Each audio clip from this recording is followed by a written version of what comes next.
I speak to you today with feelings of profound sorrow. The first King's speech was an intensely personal message.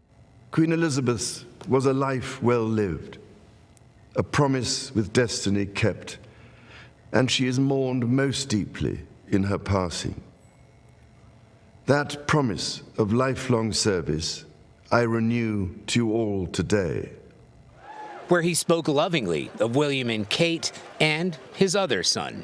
I want also to express my love for Harry and Meghan as they continue to build their lives overseas. It capped an entire day of tributes for Queen Elizabeth. The bells tolled across the abbeys and cathedrals throughout the land as the nation enters a 10-day period of mourning. The death gun salute rang out from London's parks and landmarks. 96 shots in an elaborate ceremony marking each year of the Queen's life. King Charles flew back from Balmoral Castle in Scotland, making his way to Buckingham Palace. And there is the arrival of King Charles. Even as he mourns the loss of his mother, duty calls day one on the job here. And judging from crowds here at Buckingham Palace, this is one tough act to follow. But when the King and Queen Consort Camilla got out of their car, they received the kind of warm welcome that conveyed the crowds here were not just gathered to bid farewell to their beloved Queen, but to greet their new King. We wanted to be here, say our goodbyes and to welcome the new King. To welcome the new King? Yeah, very enthusiastically. The day ended with a solemn remembrance service at St. Paul's Cathedral, and that emotional speech that nearly brought the new King himself to tears.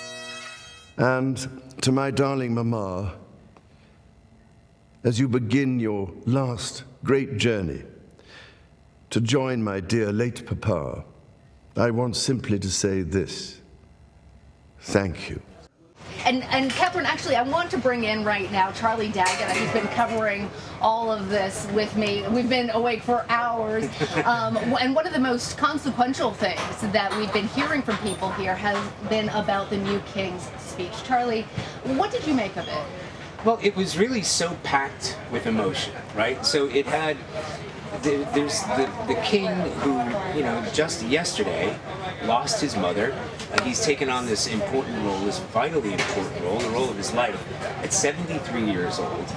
A role that he's been training for, some people have said, all his life.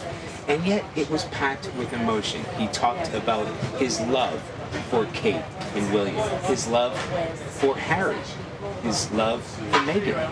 And when we decipher some of these speeches, everything is carefully choreographed, as you said. There has to do a lot with royal protocol. And sometimes you think of what has not been said. He could have easily not mentioned any of those things. He could have just gone straight in. Yet he made a point of mentioning his family members, mentioning the Queen. And as you saw, he was choking up. Really emotional. With that speech, he was really fighting back tears. His dearest mama. His dearest mama. And his papa. Yes. And at the end of that speech, you're wondering if he was going to get through it. And it's not just, you and I. When I've been watching some of the British commentators and anchors here, they were busted up about it, too. So this, we have King, I almost said Prince Charles. We have, it's something that we have all been practicing, Catherine, as we're learning to say King Charles. So you've got King Charles, who has got two difficult responsibilities. He wants to carry on the continuity of this great beloved sentiment for his mother, but he also wants to show he's going to put his print on his sovereignty himself, right? So did you think we learned from that speech what kind of king Charles would be? Well, it wasn't that long, right? It's 10, 15 minutes long, so he wasn't going to get into the detail. And it was mostly about his mother. Mostly about his mother, and that's what today is all about, right? So he wasn't sort of setting out, this is what I'm going to do as king. But again, paying very close attention to the fact that he gave William and Kate this very important role as the Prince and Princess of Wales, formerly held by Princess Diana. The symbolism would not have been lost on King Charles, Prince William, Kate, or the British public. This is a very important role.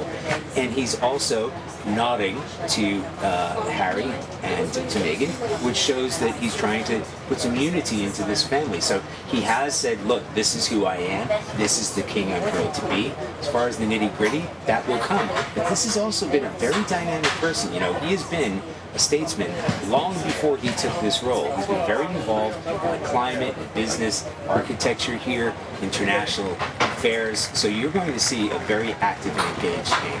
And it was interesting, too, to see, even as people continue to pour out in front of Buckingham Palace today, that people seem to be genuinely supportive and enthusiastic, wishing him the best. Do you know what? It's funny you should mention that, because when I came here, you know, we've been covering it, and there were tens of thousands of people here.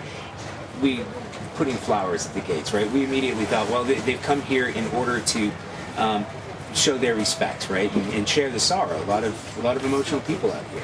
But when you speak to the people, when Prince Charles arrived here, King Charles arrived here with the motorcade, I was right out in the middle of it, and people were cheering, you know, and they were singing, you know, God Save the King. So this is, when we speak to them, they're saying this is about two things. It's about the sorrow and mourning the loss of their beloved queen, but also greeting this new king.